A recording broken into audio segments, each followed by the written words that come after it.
Everybody ready? Call this meeting order with the pledge. I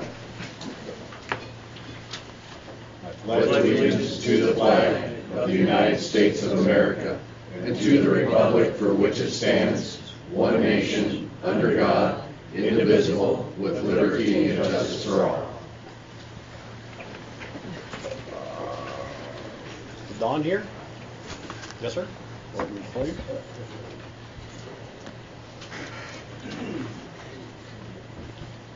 Thank you again for the privilege to be able to come and pray for this city council and that to be led with wisdom and discretion and everything else. So let's bow our heads in prayer if you feel so inclined. Father, we come to you.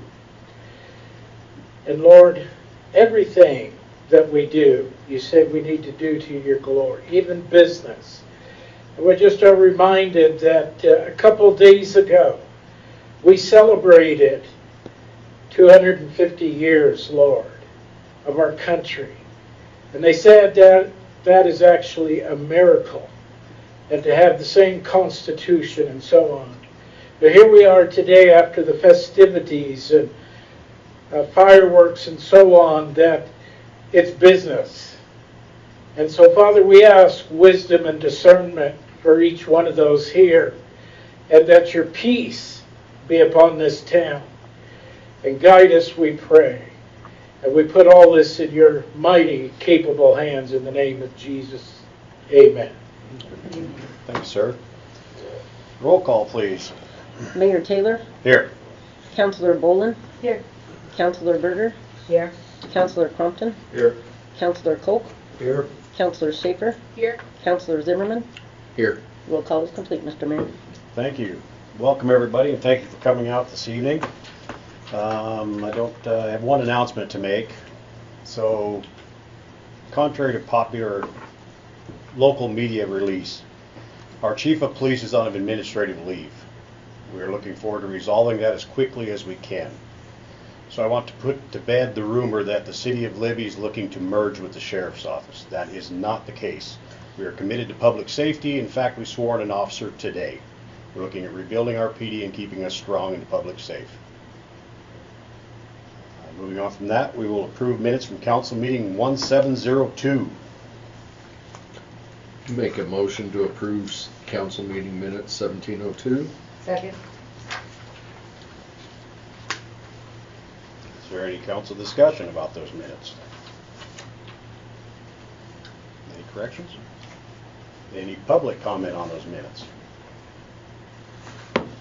Seeing no public comment, no one online. All those in favor? Aye. Opposed? Minutes are approved. That moves us to department head reports. Is Mr. Williams here this evening?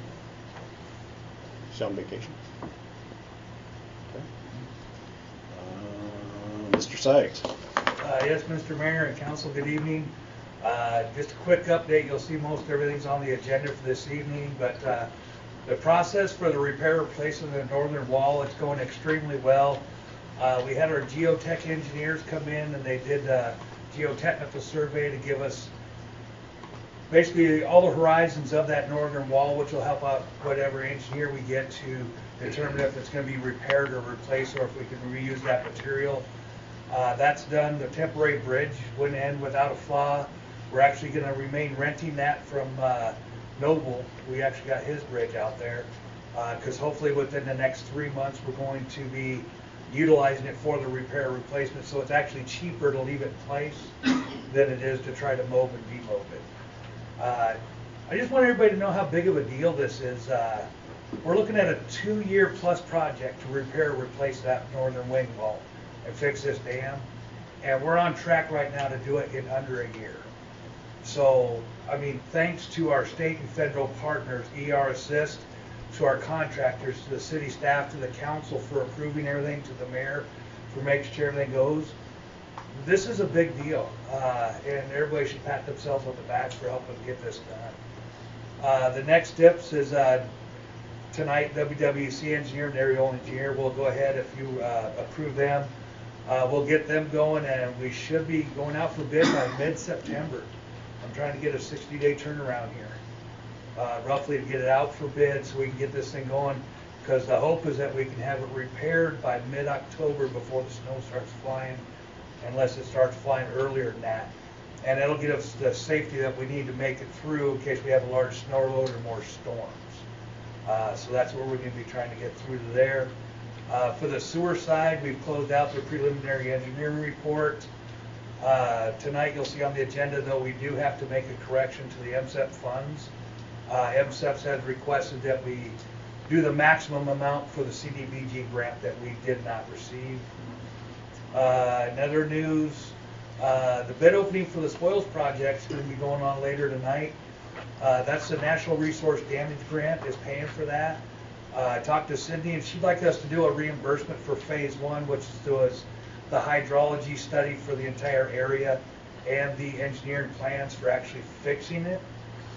So I'm going to go ahead and get that reimbursement out this week. If the council approves it tonight, it still has to go through the NRDP because they have to have final approval for the money. And then finally, Spruce Street behind City Hall is going to be some interruptions for the next couple of weeks while they're fixing some of the discrepancies from the project from last winter when we kind of get hit by weather. So they're going to be Xing out some of the asphalt, some of the concrete. So sorry for any inconvenience to that. We're going to try to limit it, but there will be a few days where you will not be able to drive back there. And that's my report, Mr. Mayor and Council, unless there's any questions. Does the council have any questions? Perfect. Thank you, sir. How about clerk treasurer? I do, Mr. Mayor, Council. This last week, we had our final meeting with the auditors, and they finished out our fiscal year 25 audit. So everything went really well. There was 2 findings. One is cash balancing, and that is every month I have a little bit hard time finding it to a 0. So I have to reach out to them at the end of the year to help me.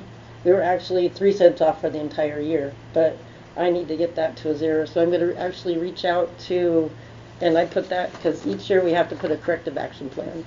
So I'm actually going to reach out to the League of Cities and Towns because they have their finance people in there now to basically help me find that, because it's every once in a while be a certain problem, like something's been double posted in the system, and I can't identify it. So I'm going to utilize their help too, so I can identify it and get that, so that I know that it's at a 0, even though waiting till the end of the year that it's at a 0. And then the others was credit card internal controls, and that kind of came about when one of the months that they had audited, because I always pull an example, there were some credit card receipts that were missing. I was able to come up with the majority of those, but Sam's working on getting a policy together so that it's actually cut and dry where people have to bring their receipts to us within a reasonable amount of time. So, but other than that, it went well, and Gail was able to join me because they always want one council member, and it was kind of a last minute, and so I called to see if she could join me, so she was able to join me. I don't know if you have anything to say about it. No, it was interesting to learn about everything and get a little more information, since I do sit on the budget committee as well. Okay, and that's my report. Council have any questions? Moving on, the budget committee, do we have a report? No. No. How about building? Not at this time. Cemetery parks? Most of it will be covered further on in the agenda. Perfect. Light, streets, sidewalks? Yes, I do. We have a meeting tomorrow at noon here in Chambers, and we'll be discussing again parking on on Main, and the parking situation out in front of McDonald's. Perfect. Ordinance committee? I'm taking that as a no. Water and sewer? Nothing to report at this time. Perfect. How about the Board of Health had a meeting. I got the synopsis. So the Board of Health meeting was held on June 9th and discussed the following items. A new member representative for Eureka, Rachel Durham, joined the board. The board approved sending a letter to our delegates about the importance of vaccinations and the misinformation being propagated. The health department was prepared a draft policy to prohibit the sale of, bear with me on this, Cratron in convenience stores based on Montana Food Code. It is being reviewed by the county attorney ahead of being deployed. The board will be having an emergency meeting on Thursday, July 9th to decide on sending a letter to ATSDR for support for continuing asbestos health services following CARD's closure.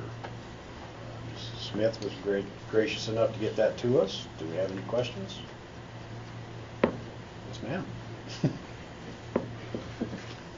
Thank you, Mr. Mayor, members of council. In my haste to get this out, I forgot to mention the community health assessment, which the health department is also putting together, and we'll launch that. And so once it's live, we'll encourage everyone to participate.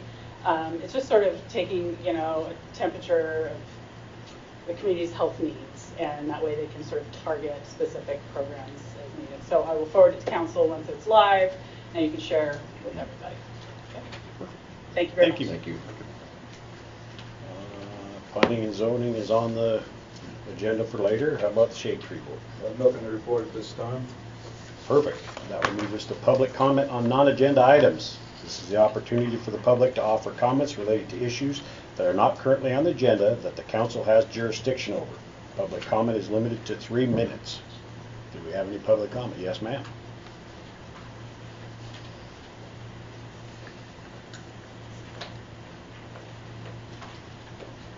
Good evening. Tabitha Virgits, 417 Mineral Avenue, Suite 6. I'm here representing the Lore Foundation. Just wanted to give an announcement that we'll be celebrating our 4-year anniversary this Saturday. And this is not a celebration for the Lore Foundation, this is a celebration for Libbyites. So over the past 4 years, Libby has pulled their hands together and gotten their boots dirty and has worked on over 300 grant projects that Lore has supported, and supported over $2.9 million. So Saturday we will be celebrating those 322 projects that Libby locals have devised and completed through the last 4 years. So we will be offering free dinner. It's a free barbecue and cake. We are also providing a free movie, Paddington, in the park that evening. So we encourage everybody to come out. We'll have gifts for the champions, those of you who have taken on the work to make the community even better.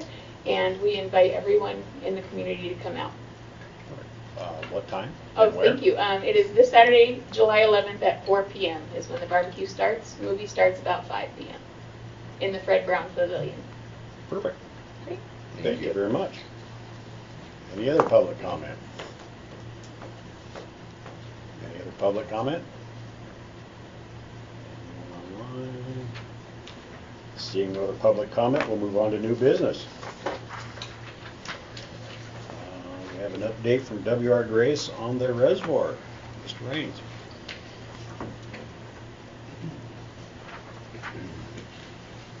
Good evening, Mr. Mayor and Council. Thank you for the opportunity to get up and share a little information about some projects that we have going on up on the hill on Operable Unit 3. My name is Nick Raines. I'm a Remediation Project Manager for W.R. Grace and Kootenai Development Company, which KDC, or Kootenai Development Company, is a subsidiary of Grace. It's actually the entity that owns land and the projects up at OU3. So it's my understanding that back in April timeframe, EPA was in and provided an update on the Superfund side of the project, and at that time there were some questions on how things were going with some of the other projects, in particular the spillway project, the Kootenai Development Impoundment Dam spillway that we have ongoing. So looking forward to sharing a little information on that as well as some other projects we have going on up there. I'm going to see if this will, excellent. So for those of you that don't know, the Kootenai Development Impoundment Dam, or we refer to the KDID, is an earthen tailings dam that was constructed during mining operations up at the former vermiculite It was constructed in order to store what was called fine tailings, fine-grained sand material that was the result of or a byproduct after mining. It was started in 1963 with a starter dike and then continued to be raised or lifted over time in a series of lifts up until the early 90s when mining operations ceased. At that time, the dam was closed out, and along with the rest of the reclamation of the mine site itself. The dam at that time of closure was constructed, all of the infrastructure around it was constructed to kind of dam safety standards of that day, of that time in the early 90s. That included a primary and auxiliary spillway to route, if there was ever a large flood event in the Rainy Creek drainage, those spillways were intended to route floodwaters around the dam and prevent erosion. At that time, the industry standards were for a spillway to handle a 500-year, 24-hour storm. That's what those spillways were designed for. Over time, we've continued to evaluate the dam, the stability of the dam, that infrastructure, and continue to update that infrastructure for the long term.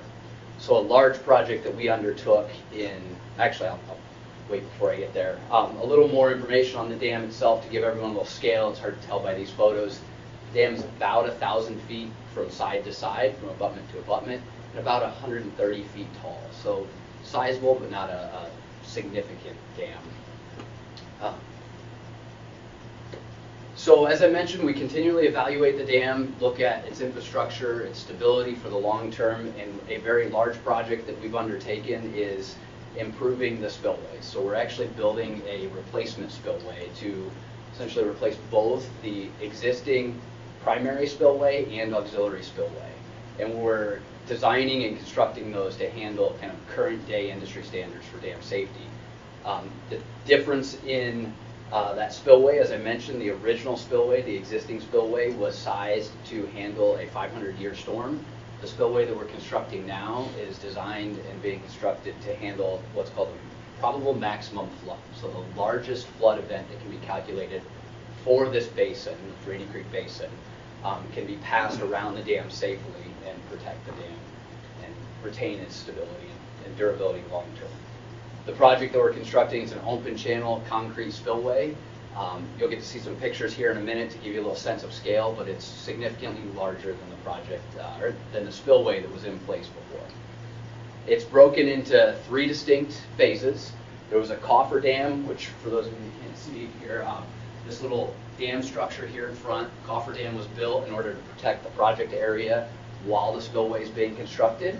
We also placed in a bypass pipeline so that during construction, we can still route a 500-year, 24-hour storm event around the spillway construction safely and still protect the dam. Plus, we have the auxiliary or emergency spillway still in place. The second phase, on that first phase, the coffer dam was completed in 2019 and 2020. The second phase of the project, the upper spillway, was a 3-year project. It was in 2021 through 2023. And then officially last year in 2025, we began construction on the last phase, the lower spillway phase, and that's roughly a 4-year project. Our target right now is to be done by the end of 2029. So for a little scale, on the left side, the spillway that you see there, that box culvert, you can see a little 5-gallon bucket sitting on top of it. For scale, that spillway is about 8 feet wide and 4 feet tall, and was designed, like I said, to pass the 500-year storm. On the right-hand side, this is the spillway that is the upper half of the spillway that we've finished so far, sized to handle that probable maximum flood. It's 32 feet wide, and at its tallest, the walls that you see there are 28 feet tall, and then they step down to 14s and 12s below that. This all flows down into an energy dissipation structure before it enters into Lower Rainy Creek. A couple more pictures for scale. This is an ongoing project this year. What you see on the left side here is, in addition to placing the spillway itself, we had to excavate down and kind of tuck the spillway into the hillside next to the dam. That included large excavation, drilling, and blasting, and then we have to stabilize the hillside adjacent to it. We do that through a soil nail wall. There are soil nails and rock anchors that are drilled back in 60 to 80 feet into the hillside with tension plates on them, and then shotcrete coating over top of it.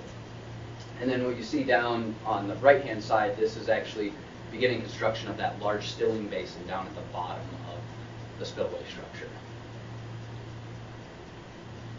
Again, just a quick picture for scale there. That's our crane that we moved in this year, a fairly large earthworks project, and then, like I said, a lot of concrete.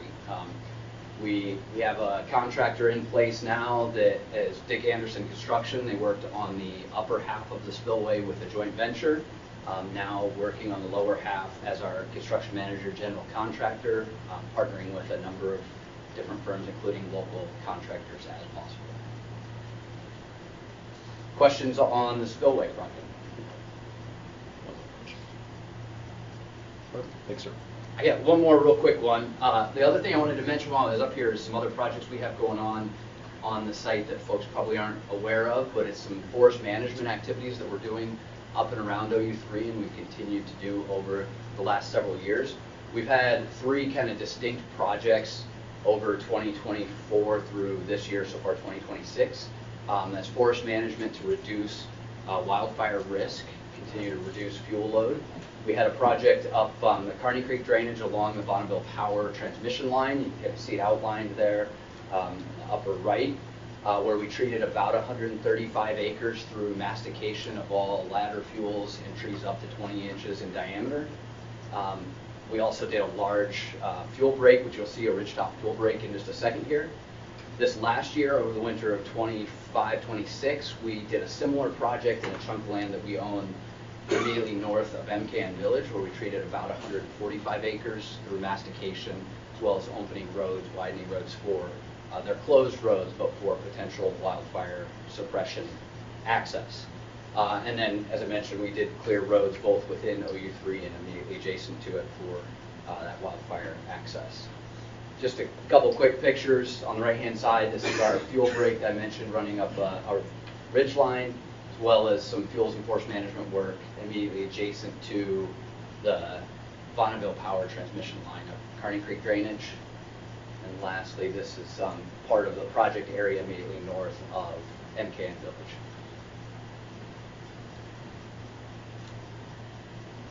Any questions? Any questions? Greatly appreciate the Thanks for the presentation. update. Thank you all. Thank you. Moves us on to Steve Lauer's presentation for the Fireman's Park Garage.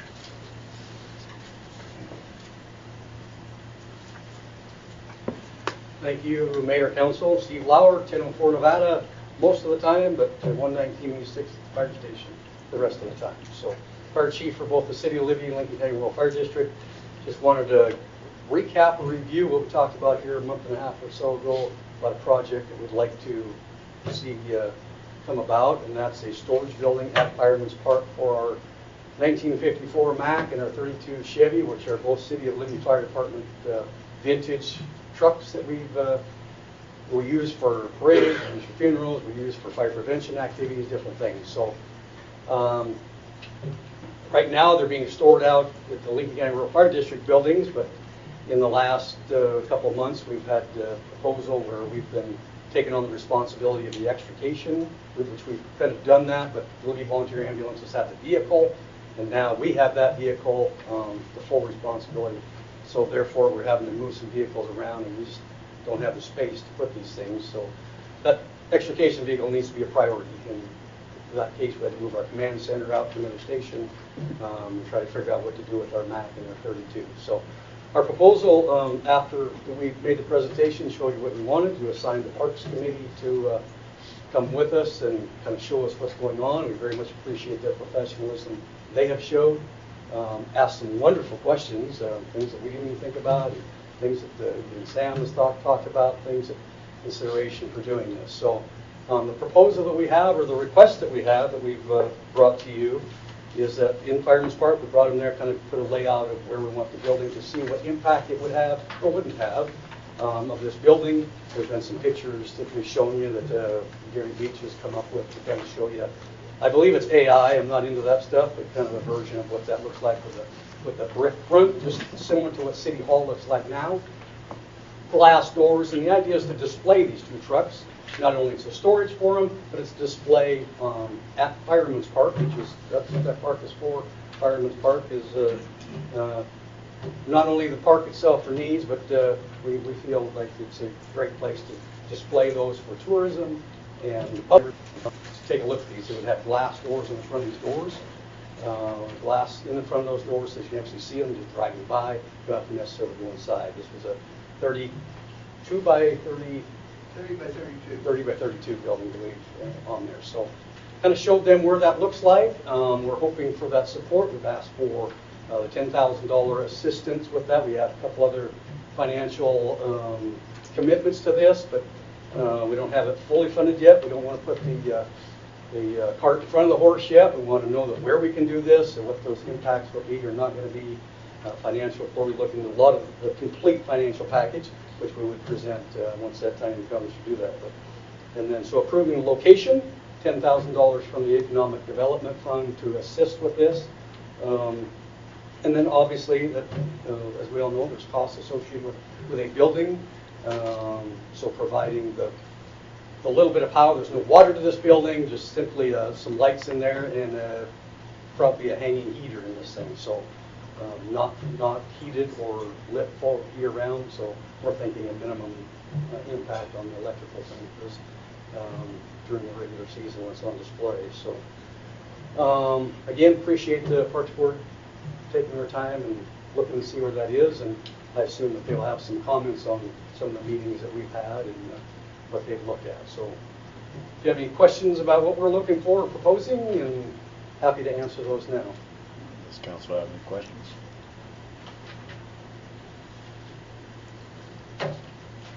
Perfect. Council or public have any questions? Perfect. We'll move forward and see. I do have some comments Sure. on that. The committee did vote to approve to bring this before the council. I'll be submitting my committee report on the recommendation for the next meeting. I would like to ask the city administrator what his opinion on this was. Actually, my honest professional opinion is that I don't like the location where it's going to be, because when I was researching the park itself, it was intended to be a park without having buildings around it. That's why the porta pots or the bathrooms were replaced where they were at. And also I have to look forward 50 to 100 years when that actually will become cemetery. Once we run out going the other direction, if we do not use the park as that, we will have an unfunded liability of that cemetery. So while I love the idea, and we actually have the glass from the old vestibule at the police department that we can donate to that project, I'm not in favor of the location. It's too close to the park. In my opinion, even move it over closer to where it's not interfering with the campground itself. We could find just a more suitable location, even if it's on the edge of the campground or the playground itself. And that would be my opinion on that. All right, thank you. And I will submit my final recommendation for next meeting. Perfect. Any other questions? We'll move on to our next agenda item. Approve zoning committee recommendation to rezone property described as parcel B of COS 5014RB. So we have a recommendation from the zoning commission to rezone property described as parcel B of COS 5014RB. Request for action. At the regular scheduled meeting on Monday, June 22nd, the zoning commission, with all members except Gail Berger present, reviewed the request submitted by Ono LLC to rezone a portion of the Asa Wood School property known as parcel B of Certificate of Survey 5014RB.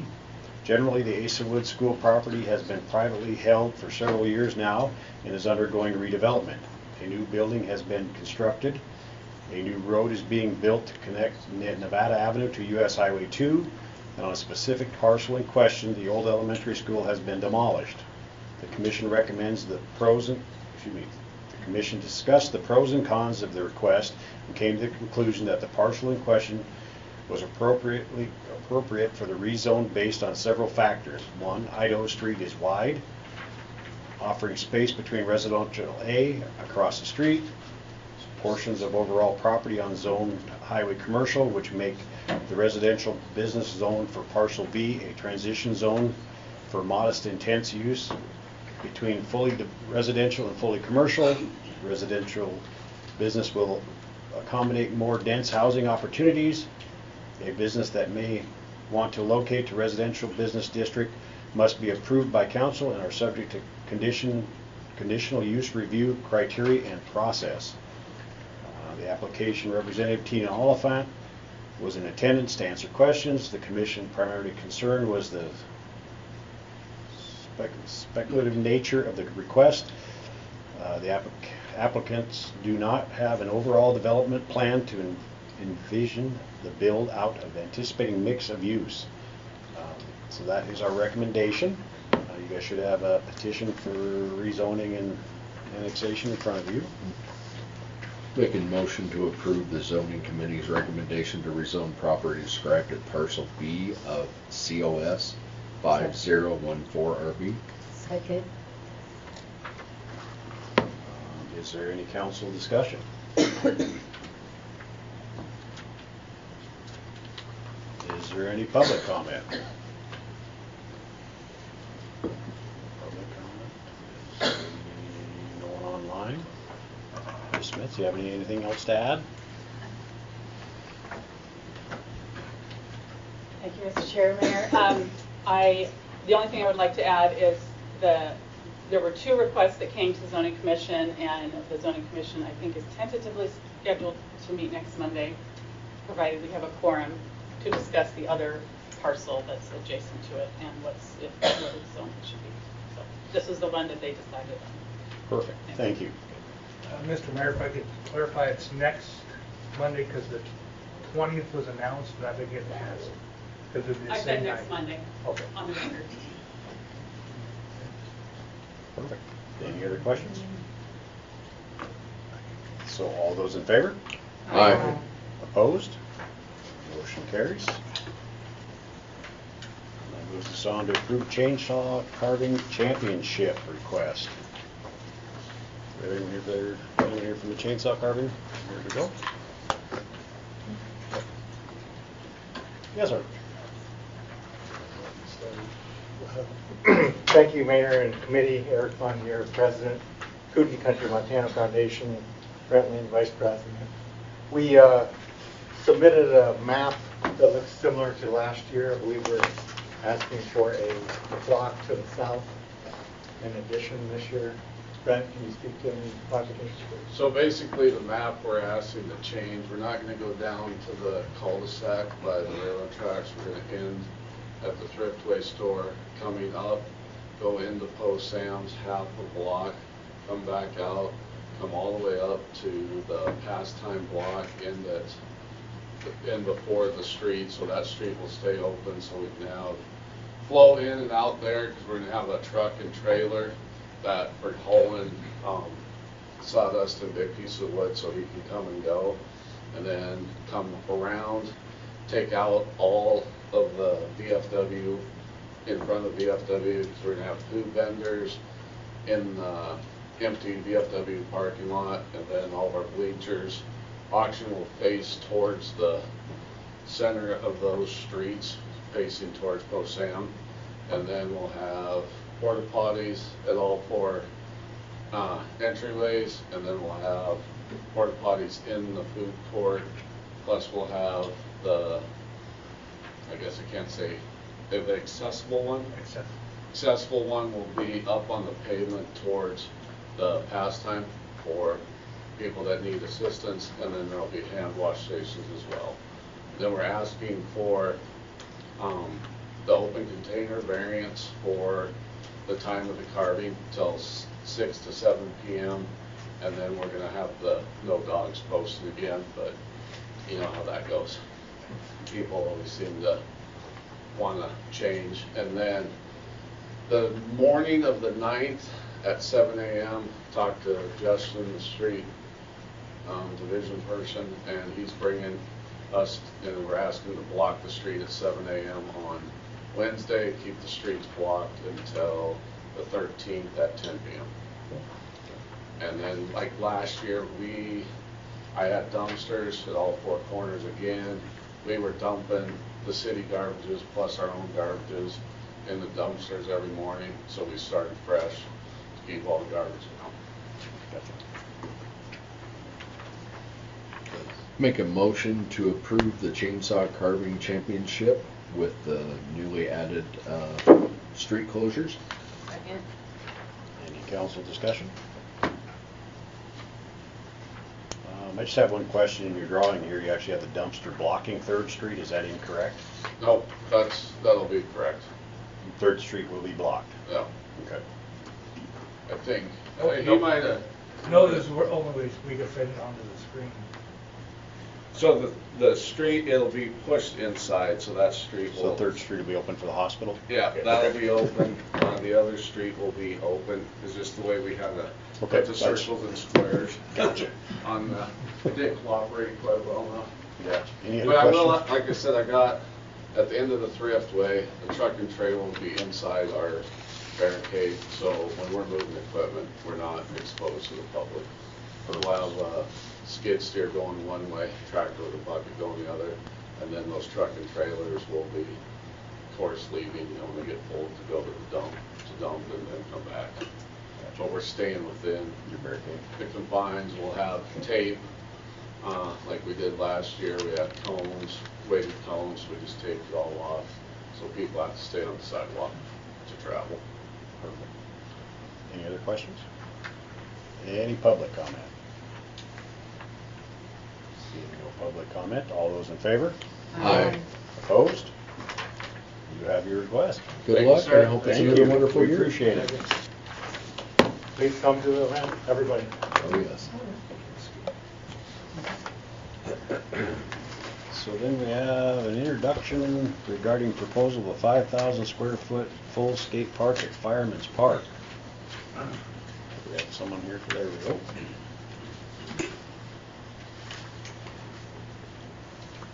Hello, good day. I'm Jared Phoenix, 5375 US 93. I'm Vice President of nonprofit Big Feelings, and I worked with the city last year in getting the ramp put in down there at Fireman's Park. So yeah, we're looking to hopefully expand into a full skate park. I was down there and measured today. I do have this if you guys care to look at it. This is the approximate area that is usable for the skate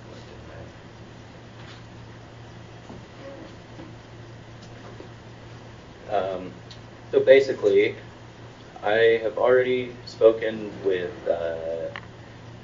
some of the nonprofits that help with the getting skate parks built in Montana. Montana Pool Services and Jeff Ammett is already familiar with this project and willing to help. I've spoke with Chris Bacon and Montana Skate Park Association. They're also willing to help out with this.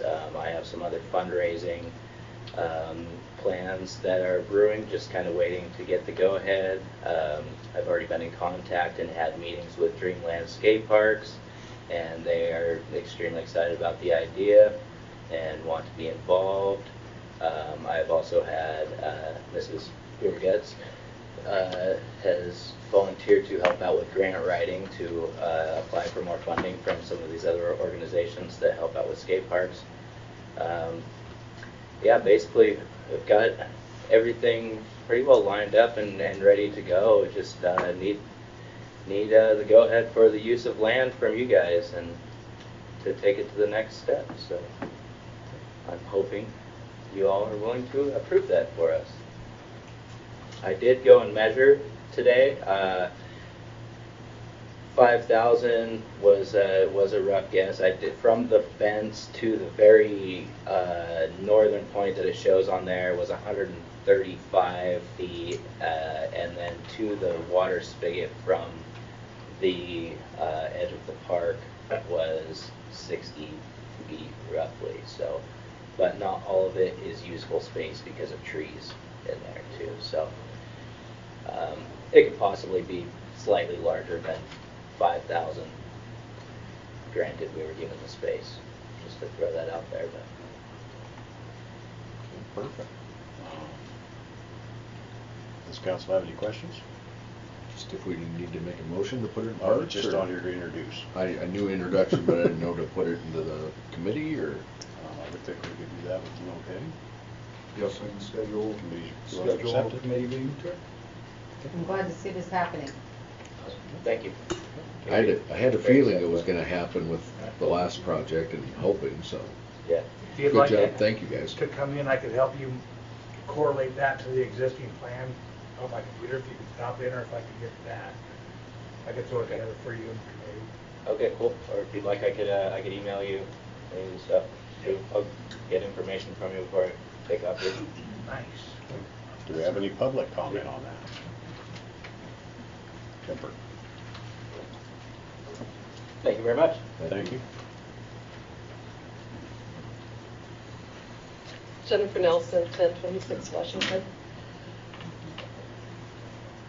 I read that this was an introduction to regarding a proposal for a 5,000 square foot skate park in Fireman's Park. It sounds to me like a lot of preliminary work has been done. We have a lot of changes happening in Fireman's Park right now. It is indeed Fireman's Park. It is next to our cemetery. When they proposed the park originally a couple of years ago, and it was scaled down to a feature. There was, at that time, basically, they said they would be happy with that.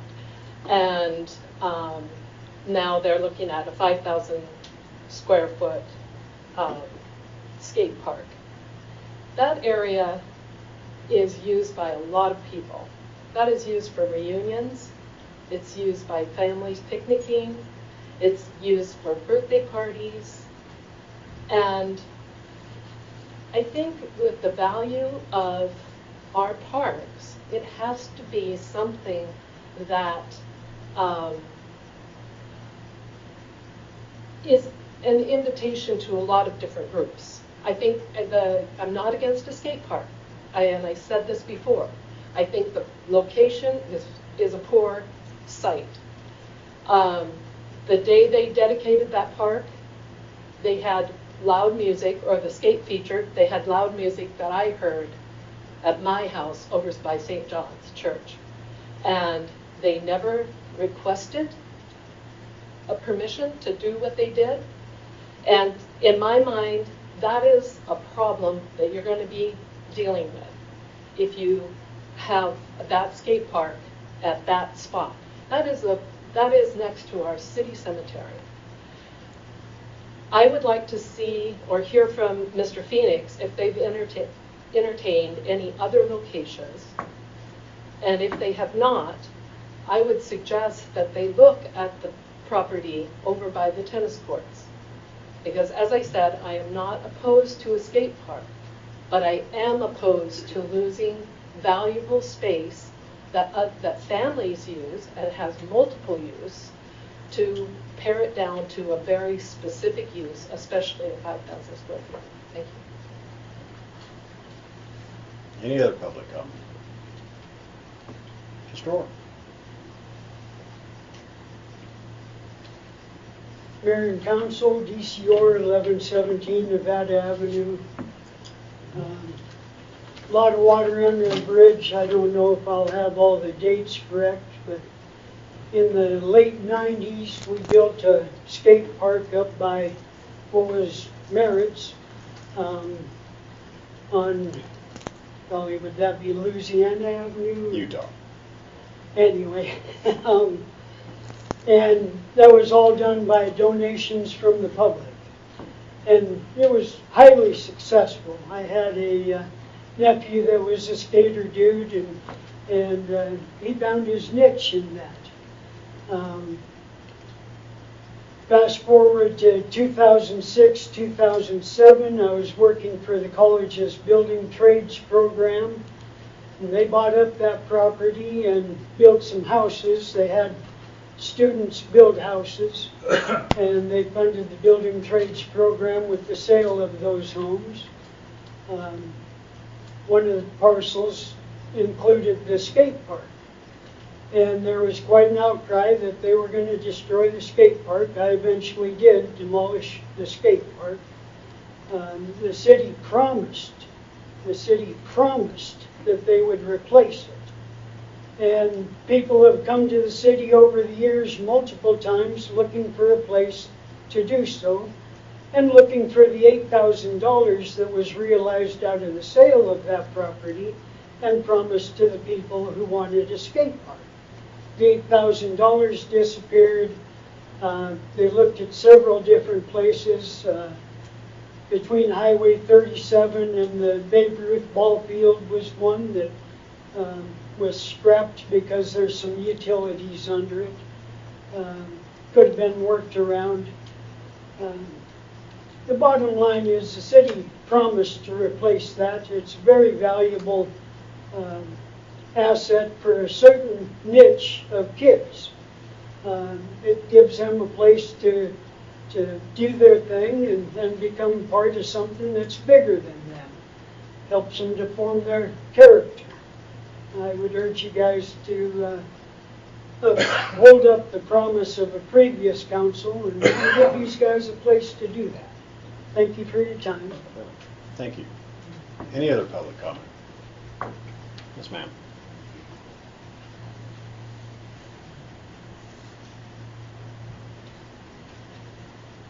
Keno Orr, 188 Pioneer Avenue, or Pioneer Road.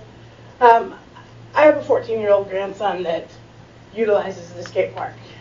And since it's been built, his confidence has grown. He's become more socially mature and more aware of just Libby itself and things. But if we move it farther away from our house, he wouldn't be able to use it. His dad wouldn't let him go that far away from home because he wouldn't feel like it's safe for him to travel that far. I feel like having the skate park where it is now is centrally located for children to come from all the different directions within the city of Libby. And to move it over by the tennis courts, it would be too far away from this grandmother's point of view. Just a thought. Thank you. Any other public comment? Zach McDougall, 13843 US Highway 2, Troy, Montana. I think Fireman's Park is a pretty good place for it. I already have a ramp there. I had a big part of getting Troy's skate park going, and if the property was given to us, then a lot of the funding was already accounted for. It's pretty much a give me, and it adds a lot of character to the park. People come from all over to use it, and be nothing but a good thing for the community. Thank you. Yes, sir. Hello, my name is Calvin Eilberg. I live on 600 Garrison, Troy, Montana. I just want to bring up a couple of facts that haven't really been looked at. When we say skate park, we think skateboards, right? There's actually many more things in the younger generation, from scooters, roller skates, to bicycles that are utilized in it. And then one other point would be, being from Troy, in our skate park, we hold several events a year there, along with music festivals. We coincide those events. And with that, we draw on a very good amount of outside community that then becomes community. They come to our park regularly and skate now and become part of their mission. Circles to explore, you might say, kind of a mini vacation spot for some people. Another great aspect, I think, of Fireman's Park is the location. It's very central in town. It's very large. There's other spaces, so a family can have a picnic while their kids are skateboarding, or it just adds one more family feature to a loving park in our city. Thank you. Thank you. Any other public comment? Yes, sir. Hi, my name is Amir Clutter. I live at 1205 and a half Dakota Avenue here in Libby. And I work with a decent amount of kids up at Turnaround, and I teach snowboarding lessons and stuff like that. And one thing I've learned while teaching kids how to do a physical activity, especially on a board, is that you need a good amount of space to be able to actually up and learn that sort of thing. And when I was a kid, I learned skateboarding by skating around the streets of Libby, and it's not really the most ideal thing to be doing around the streets. It's a little more dangerous. If we had more of more square footage, I say, to be taking up more space, they'd have more space to ride around and actually get their footing and learn and that sort of thing. They'd take more advantage of it. I hear a lot of people say that they don't see many people using what they've put in place already, so it's not very motivating for them to put more. But if I think of it as if there was more, then more people would be inclined to use it. I don't think the space would be going to waste as much. Thank you. Any other public comment? Yes, ma'am. Rose Irish, 1021 Louisiana. I think the skate park is a hardscape situation, and it should be given the same weight as the garage for the fire trucks, and as far as location in the park, and because it is a permanent structure, basically. Thank you. Any other public comment? No public comment online. We'll move that into committee and move on to our next agenda item. We have the local government studies final report and minority report.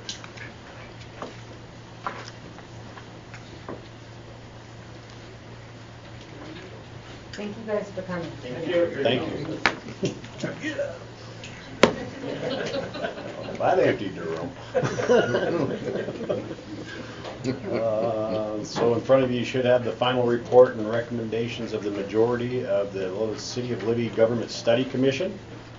I don't know if you've all had a chance to read that. It's fairly wordy. If you'd like, I would definitely read it for you.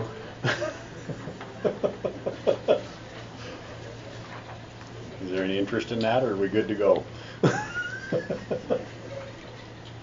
have some questions or some comments. Before we do that, Mr. Orr, did you have anything you'd like to add to that? If there's questions, I'll work to answer them. Okay. And then we will take Mr. Berger's question. Oh, sorry. There are a few things I could say to Okay. just kind of give you a general overlay of what's going on. Perfect. First of all, I understand this is a citizen mandate. This came out of a vote, an overwhelming vote for the study commission by the people of Libby. I worked with two gentlemen and scholars on this. I didn't do my part very much, but those guys did a lot of heavy lifting on this. We went to a lot of different public meetings, met with the public in various venues, and we've come up with something that we discussed a lot about the separation of powers, about making the mayor into an administrative position rather than a political body, part of the political body, the governing body. That with this, they would require 4 affirmative votes of council for any motion. Just general stuff. You guys, if you have read the final draft, you know what I'm talking about. There was a lot of discussion, so we came up with a final report and a minority report. One of the things I liked about working with those two guys is we would get into different discussions and some knockdown, drag-out fights even.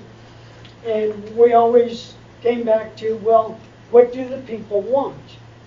And the people want transparency and accountability. That is something that has been missing like I just spoke about the skate park, the $8,000. I've heard kids ask about the $8,000 for a skate park a dozen times. The $8,000 just disappeared, and no one ever answered where it went. That's a concern.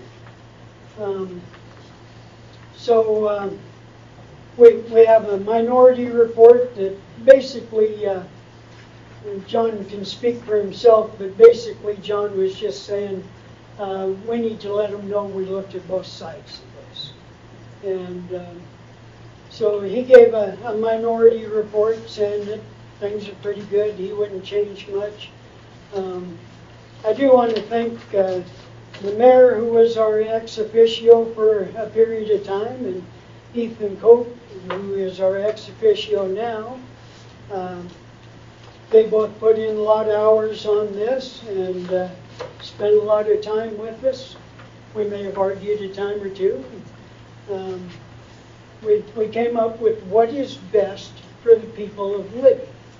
So then the city clerk, Leanne, put together our resolutions, and I believe she did a fine job of that. Again, all you're doing is reflecting what is best for the people of Libby. People of Libby asked for this. We sought out all their information. We put it together using their information. And we kind of expect you guys to look out for the people of Libby. Appreciate your time. Thank you. Perfect. Thanks, sir. Mr. Beebe, did you want to add anything on the minority report before we move on to questions? Okay. So, Ms. Berger, you had some questions. Actually, some more comments. So this document's incomplete. My understanding is that it arrived last minute to the city attorney. It also appears to be missing certificates A, B, C, and D. It doesn't meet all the requirements. Section 6.05, the Transparency and Accountability Committee, includes wording that it shouldn't. There should be no mention of for-profits or non-profit entities. They were instructed, it's my understanding, they were instructed that these words cannot be in there. So basically my concern is this is not the finished product and is incomplete with several things that shouldn't be in here. And that's my comments. Any other council comments? I have a question. Yes, ma'am. This would be us voting for it to go to election. Correct. So the gist of how this works is they come up with their report, their final report. I would not disagree with Ms. Berger that there are supposed to be some certifications attached to this, in my opinion. But basically we are just a pass-through. They submit their report, we pass it on to the voters. We are not to edit it, we are not to make changes to it. That is not the job of the council. It is just simply to get it on the ballot. Mr. Chisholm, do you have anything you'd like to add to that? Thank you. No, I think you summed it up well. Okay. It isn't the council's role at this point to amend or to redline or edit. It's the council's responsibility to set this up for election by transferring it to the county. That answer your questions? So could we give this back to them and say complete it? I think we're at our deadline, is my understanding, correct, Mr. Beebe? May I address the comment? Absolutely. The comment is not incorrect. I'm John Beebe, 704 East 9th, co-chair of the commission. We're in direct discussions right now, today and tomorrow, and that comment is not incorrect. However, the resolution is part of the missing documents. I'm working with Leanne, and I intend on contacting Dean to clear up these issues of what was missing, to submit the full package with all of the information that's required by law. And we're just trying to get the ballot initiative by the deadline. Right, it's the resolution and the certification per Melanie Howe. Thank you. What caused the speed bump, why this wasn't presented earlier, that it wasn't finished before, right at the eve of the cutoff? Well, I can say that on June 8th, one of our members is MIA. He has work to do and works abroad, so we have a missing member. That it had us to remanage tasking. So on June 10th, on or about June 10th, we certified the proposed charter. So at that time, in retrospect, you could say, well, we could have got Dean involved for a legal review of that at that time, but it didn't happen. So we're managing.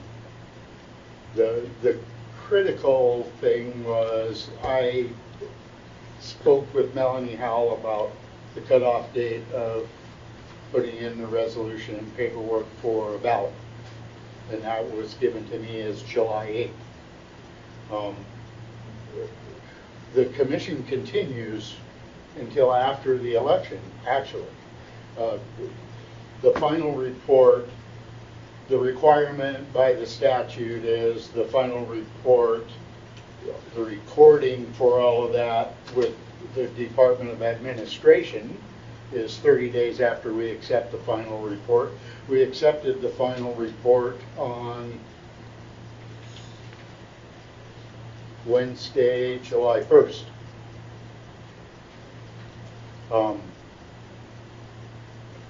When I voted in the minority for the charter, the next week I put in the minority report.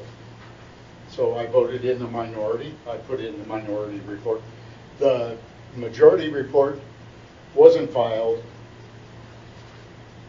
because of, all I can say is tasking issues because of a missing member. The missing member is in the majority. The other majority is sitting right here. So we realized that there was some issues because Vince had to go work abroad. So I said, well, I'll write the report. So at that time, it was like the end of June. Then it was, okay, let's get the report out. I got a hold of Leanne. When do we need to get this in? You need to write the resolution. There was coordination with the city about who writes the resolution. You know, I'm not a clerk recorder. I don't write resolutions. I can write a report. And so when we accepted the final report, I actually forwarded the final report before we voted on it because there was only two of us. We can't meet, we can't discuss it. And it was like a phone call, and I said, hey, you know, we got to get this done. And so I kicked out the report, emailed everybody. You all got the email, and we're at where we're at. And that's a good question, and thank you for asking. But how many months has the committee been working on this? Oh, it's been a year and a half.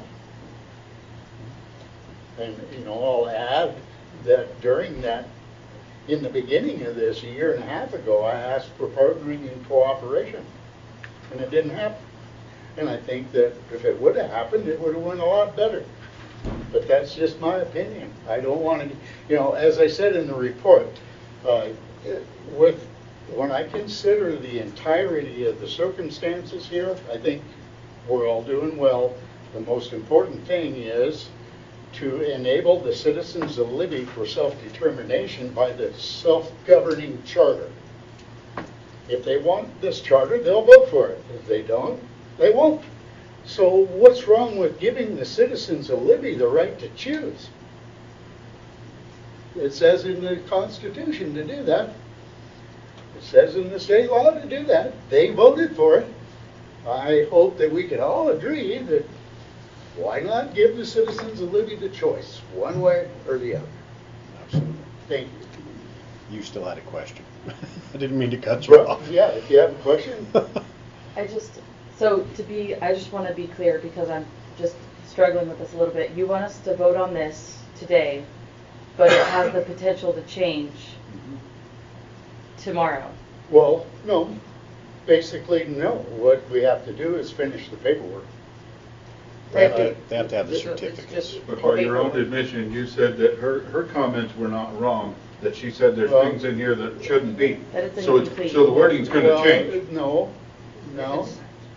Just the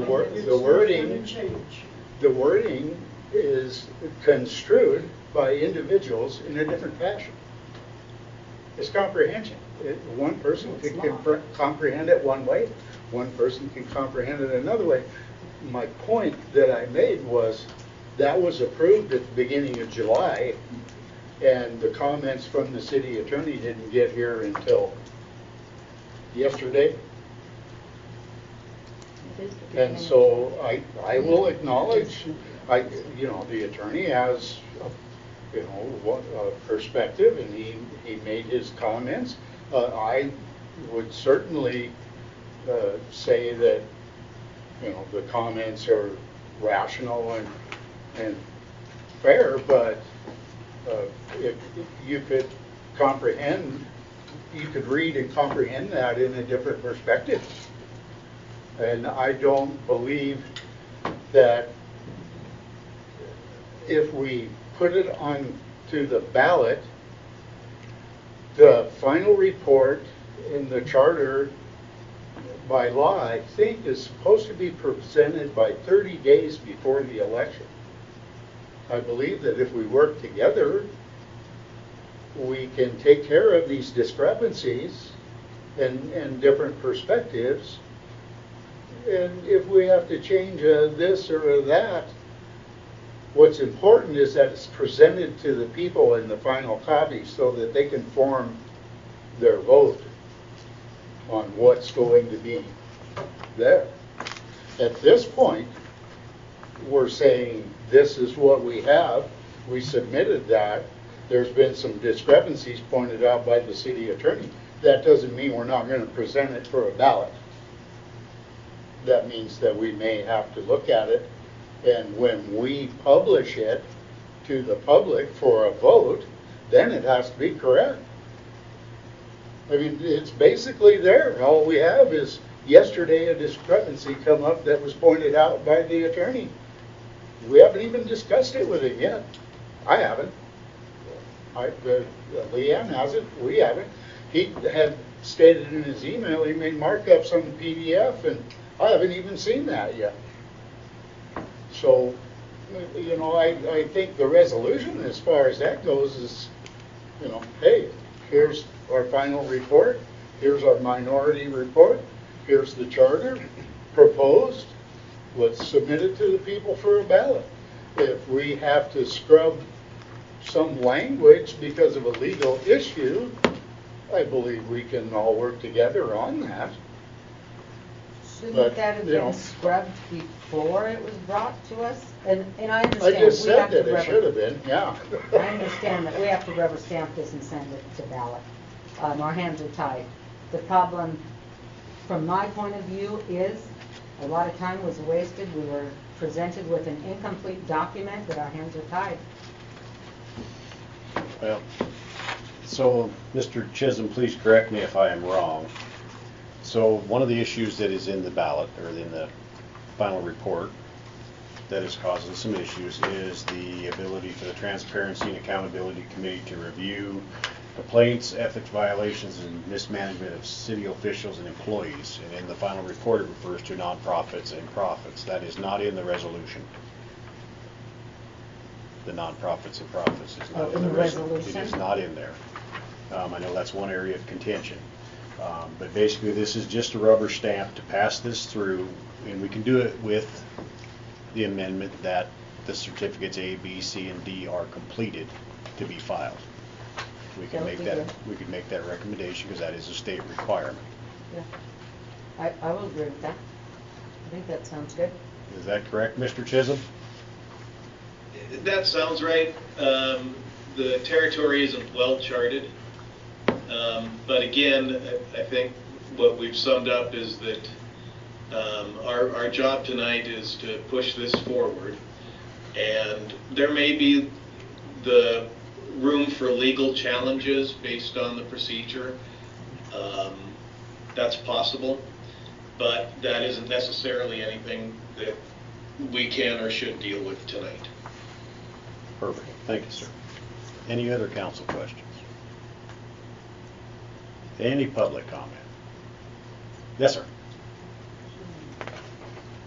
Speaking as a member of the public, I'm sorry you guys didn't get more information sooner, but we initially tried to give committee reports like every other committee of the city, and Mayor Williams shut us off and would not let us give committee reports. So the only way you guys have had to get the information that you want would be to come to our meetings. We have not been allowed to speak at council meetings as a city committee. Thank you. Thanks, sir. Any other? Yes, ma'am.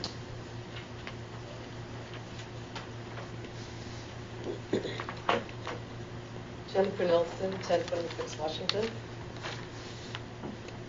To Mr. Compton's question, so I've been following both study commissions because the county is also going through this process, correct? And so their tentative report was adopted in February. Their recommendations are contrary to the recommendations of the cities in the fact that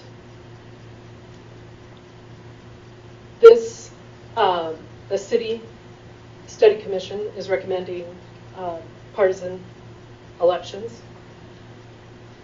The study commission at the county did a survey across the county and found that most of the residents of Lincoln County would prefer not to have partisan elections for several offices. And that is why they recommended going from the elected county official government that they have currently to the commission form of government. They're very similar, but they have to make that change first before they can take certain offices out of partisan elections. And I went to one of their meetings. It was so clear and concise. They had a wonderful handout for everyone that made it crystal clear going to one meeting. The City Study Commission has been just a maze of rabbit tunnels and holes. The second thing is that they are taking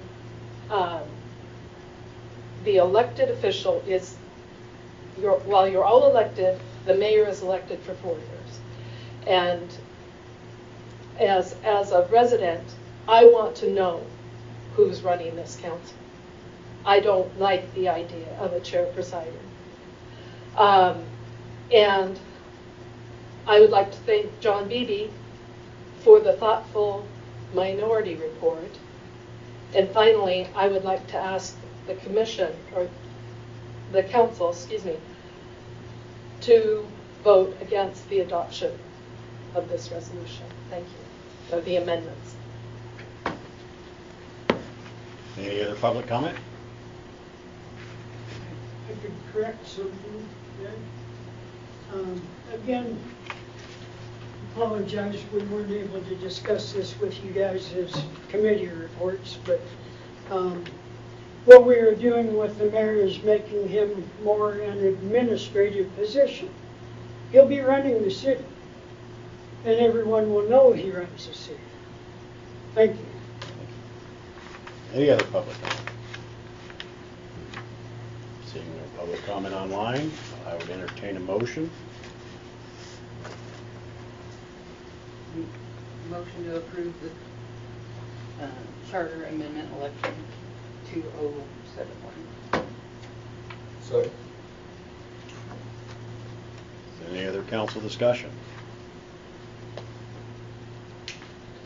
Speak up. I can't hear them. But They made a motion to approve resolution 2071. with the amendment. And then a second. All those in favor? Aye. Opposed? Aye. Aye. So, We get a show of hands, Mr. Mayor? yes, please, can we do that to make sure we have an accurate record? All those in favor? Opposed? So the nays have it. And we will get with Mr. Chisholm on how we move forward from there. Yes, sir. Yeah, so again, I believe the language of the law is that this body shall move the recommendations of the commission, it's not a committee, it's a commission, forward. I don't know that we have the legal authority not to. And I would encourage the council members to rethink the position. We're up against a deadline that could cause this matter not to make the ballot if we don't approve it. I think, again, there are 10,000 cases to look at on this issue. But I would guess that that if this were challenged, a court would be more likely to say that the council was supposed to have moved this forward to the county for the ballot, then would say that the council had the authority to not move it forward. To some extent, the commission, again, it's not a committee of the city. The commission is an independent, although it's related to the city, it's an independent body. And the council is the body that has the authority to pass the resolution that sends it to the county. The commission doesn't have that authority. There were some difficulties with some of the documents. I think it's more likely than not that a court would indicate that is something that isn't necessarily fatal to the ballot itself. As to the matters that, there's some indication that the TAC committee could exceed the scope of Montana law. That's something that, given our separation of powers, that's something that should probably be determined by a court. I'm not sure the city council is in the position to make a considered decision on the legality of that individual provision.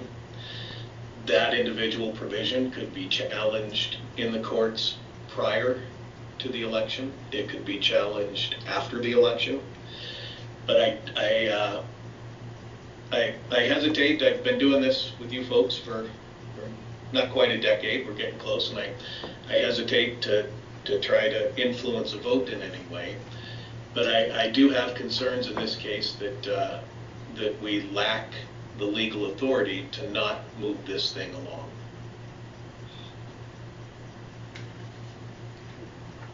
My concern is we're moving forward something that's not complete. It hasn't had a legal review. We're signing off on it, basically.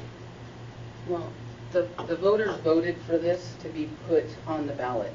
And regardless of what words are in it, it's up to them to choose what they want, correct? It's not up to us to decide what's placed in it. Right. That was my The understanding. council isn't, I'm sorry, I didn't mean to interrupt. That's okay. The council isn't expressing its approval of anything contained in this commission. It's not expressing its approval of the procedure or the documents. Does the council have any more discussion? Has anyone changed their opinion? Well, it was my understanding that the legal authority to move this forward sits squarely with the council. We do not have an editorial role in any of the content that has been submitted to us. The proper time now to hash that out would be through the judicial branch after we have performed our duty to move forward. Nobody really has the authority to, even if everything in here is somewhat incomplete or unclear, the proper channel to go through that would be first submitting this to the electorate and then letting the courts decide the legality of anything that has been put in here. I would change my vote then to have it go through that process. I mean, Dean, you feel free to correct me if I'm wrong on any of that, but No, I think that's a good summation. So we're to rubber stamp it and just send it through. Basically. Yeah, Mr. Zimmerman? that sense. I understand what Dean is saying and what Ethan and Erica, but it's just very hard to sit here and make a decision on something that, of course, at the 11th hour, we're talking, they're always talking about transparency and accountability, and it's like, where was it? So, but with what Dean is, as our counsel is supposed to be directing us, I would entertain changing my vote, yes. Mr. Conklin, are you? I'll reluctantly change my vote. Mr. Chisholm, correct me if I'm wrong, under Robert's Rules of Order, the only way to do this is the majority vote has to take a vote to reconsider. Is that correct? I believe so. So then I would entertain a motion. Is there a motion to? I'll make a motion for the nays to revote. Second. So I believe the two that voted against do not vote. All those in favor? Aye. Aye. Perfect. So now, Motion to reconsider has to be done at the next meeting. does that be done at the next meeting? Is that correct, Dean?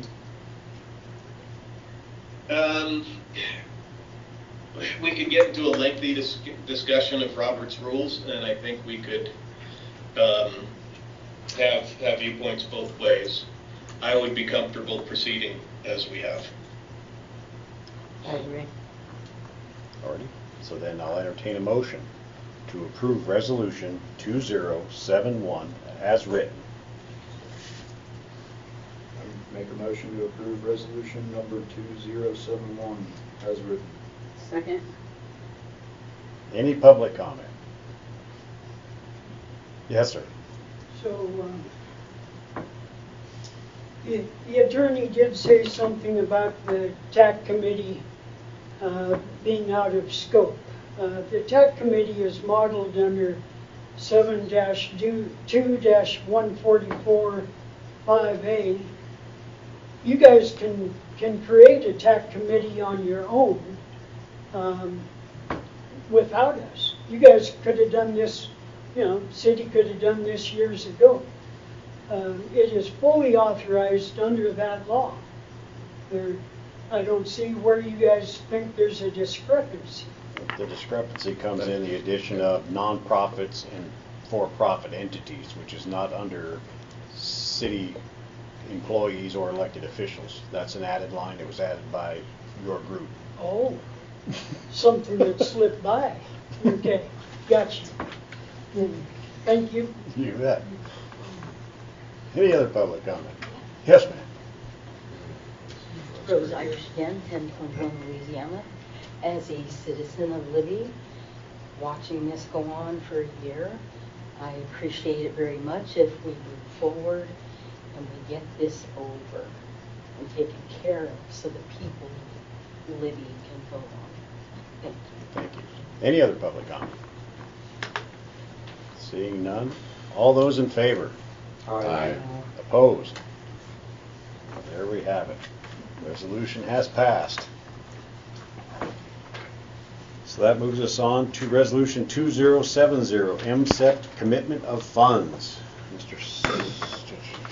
Sykes basically gave us a heads up. So. Yes, on this one, Mr. Mayor, the engineer of record TD&H had put the maximum amount for the 25% match on the last resolution that Matt Blank with MSEP requested that we do the maximum amount for the CDBG grant to make sure it's taken care of before he moves forward with the MSEP grant. Perfect. So I'll read the resolution. Resolution number 2070. Whereas the City of Libby applied to the Montana Department of Commerce for financial assistance from the Montana Coal Endowment Program, here we go, for improvements to the wastewater system, and whereas the City of Libby received the MSEP grant for $500,000 in financial assistance for improvements to their wastewater system, and whereas the City of Libby received an RRGL grant for $125,000 in financial assistance for improvements to their wastewater system, and whereas the City of Libby has legal jurisdiction and authority to construct, finance, operate, and maintain the wastewater system, and that the City of Libby agrees to comply with all state laws and regulations and requirements described in the INSEP application guidelines and those that will be described in the INSEP project administration manual. That the City of Libby firmly commits to provide local funds in the amount of at least $434,000 for the wastewater funds for the system improvements, and that Hugh Taylor is authorized to commit funds on the behalf of the City of Libby and to act on the behalf to provide such additional information as may be requested. There it be resolved by the City Council of the City of Libby that the resolution is effective July 6, 2026. I'll make a resolution, or I'll make a motion that we approve resolution number 2070. Second. Any council discussion? Any public comment? Seeing no public comment, all those in favor? Aye. Opposed? Resolution passes.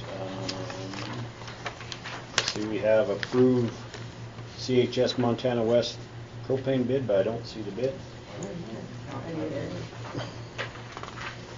I have it in there. Where'd it go? Did not get printed? So I guess we'll wait on that till next meeting. I don't think I see it. I did. I put it in the main packet. I don't think I printed it. I also do not see Noble's bid for the Flower Creek project.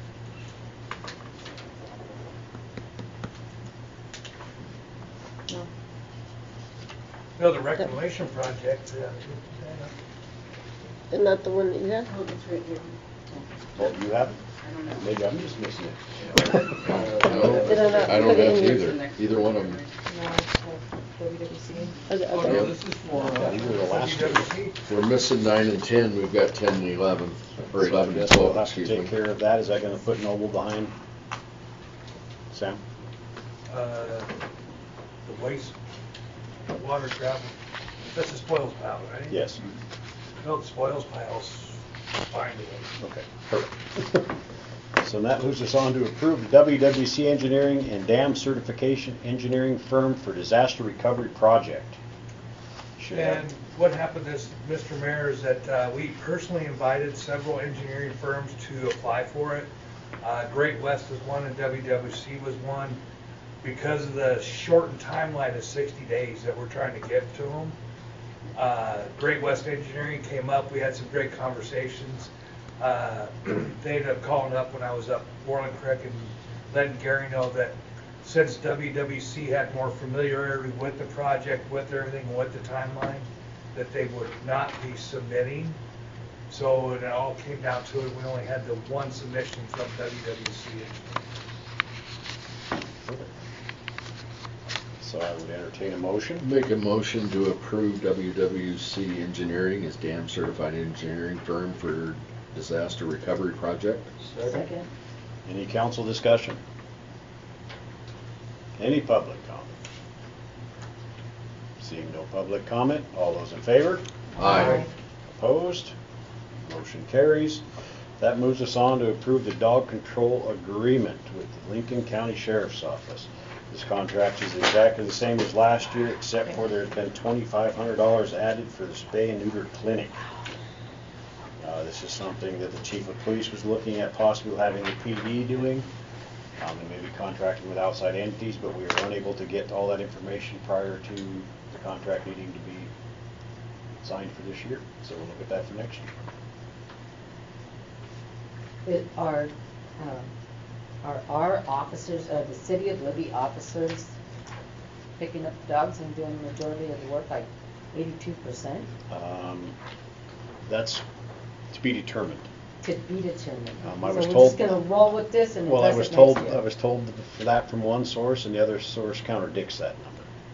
So, so we're trying to get to the bottom of that, and we've yet to hear back from like Cootie Pets for Life if they'd even be interested in helping us out. And being currently short on officers, we don't have the manpower to do it. So we'll carry on with this, and next year we'll reevaluate. So I would entertain a motion. I'll make a motion that we accept the dog control agreement for this year. Second. Any council discussion? Any public comment? Seeing no public comment, all those in favor? Aye. Aye. Opposed? Agreement passes. That moves us on to approve all claims received to date. Make a motion to approve all claims received today. Second. And council discussion? Any public comment? All those in favor? Aye. Opposed? That passes. There is no unfinished business. I did not see any business licenses.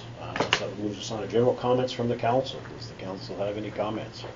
Just one, the wing sculpture has been placed at Fish Park and has been installed. So thank you for following through on that. Finally done. Oh. Yeah, took a while, but. Any other council comments? I would just like to say that we had a great turnout tonight, and I thank the fire department and the skate park individuals that showed up, showing that they're passionate about their projects. And I think that's really awesome. Any other discussion or comments, excuse me? Then I would entertain a motion. Make a motion to adjourn. Second. All those in favor? Aye. Opposed? Motion carries. We are adjourned. Don't talk until after the cameras are off and the speakers are.